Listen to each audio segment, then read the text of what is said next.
अस्सलाम वालेकुम नाज़रीन, आप देख रहे हैं अलर्ट पाकिस्तान। तो नाज़रीन, आज आपको पढ़े लिखे जाहलों की वो वीडियो दिखानी है जिसमें आपको सारा पता चल जाएगा कि ये असेंबली के अंदर क्या हो रहा है और क्या होने वाला है।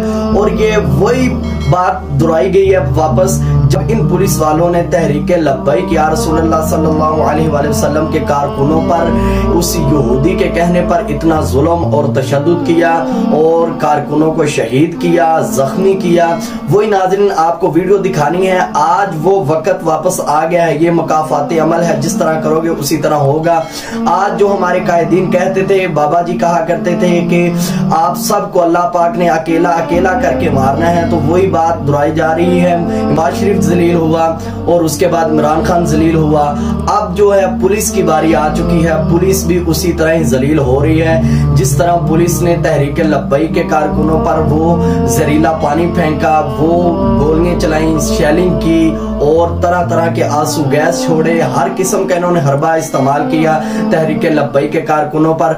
आज पुलिस भी असेंबली के अंदर उसी तरह ही पिस रही है जिस तरह इन्होंने तहरीके लब्बैक पर जुल्म किया। आप इस तरफ देख भी हैं वीडियो में कि किस तरह ये देखें औरतें मार रही हैं और इतना जुल्म और तशद्दुद हो रहा है जिस तरह इन्होंने तहरीके लब्बैक पर किया था।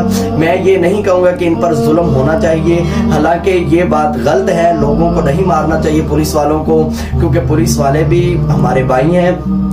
बात बताने का मकसद ये है कि जब तहरीके लब्बैक पर इन्होंने जुल्म किया, इन्हें रहम नहीं आया। आज इनकी बारी है। आज ये क्यों नहीं आगे से मार रहे, आज ये आगे से क्यों नहीं बोल रहे। अब देखिए किस तरह उन्हें पढ़ रही हैं, SHO भी है और असेंबली के अंदर सबको पढ़ रही हैं। कोई नहीं आगे से मार रहा, कोई नहीं बोल रहा। पता है ना वो पावर वाले हैं, उनके आगे से हमने कुछ किया तो हमें उल्टा जवाब मिलेगा।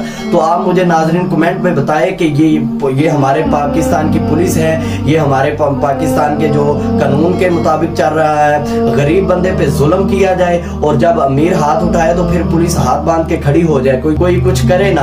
अब ये देख रहे हैं आप वीडियो में किस तरह औरतें मार रही हैं। अब मुझे ये बताएं कि असेंबली के अंदर औरतें मार रही हैं, अगर अल्लाह ना करे औरत को कहीं भी हाथ लग जाता है या कोई मार देता है तो फिर उसका इतना बड़ा पतंगर बन जाएगा कि इसने मेरी इज्जत लूटी, मेरी इज्जत पे हाथ डाला, ये वो। हालांकि ये जो सारी असेंबली के अंदर बैठी हुई हैं ये बेहया हैं, इन्हें जरा भी इज्जत का ख्याल नहीं है। जब इन पे बारी है, जब इन पे कोई भी हाथ लग जाए या किसी ने थप्पड़ मार दिया तो अपनी इज्जत याद आ जाती है कि हमारी इज्जत पे हाथ डाला, हमें थप्पड़ मारा, ये वो।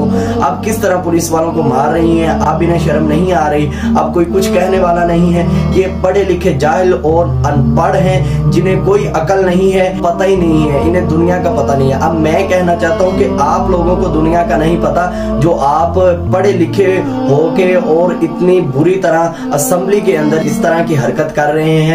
तो बहुत अफसोस है नाज़रीन, मुझे कमेंट में बताएं। और तहरीके लब्बैक या रसूलुल्लाह सल्लल्लाहु अलैहि वसल्लम का जो कायदे मोहतरम ने हाफिज साद हुसैन रिजवी साहब ने इस हुकूमत को कहा था कि उन हॉलैंड वाले कुत्तों को इसका जवाब दें। अभी तक हुकूमत की तरफ से भी ऐसा कोई इक़्तिदार नहीं उठा।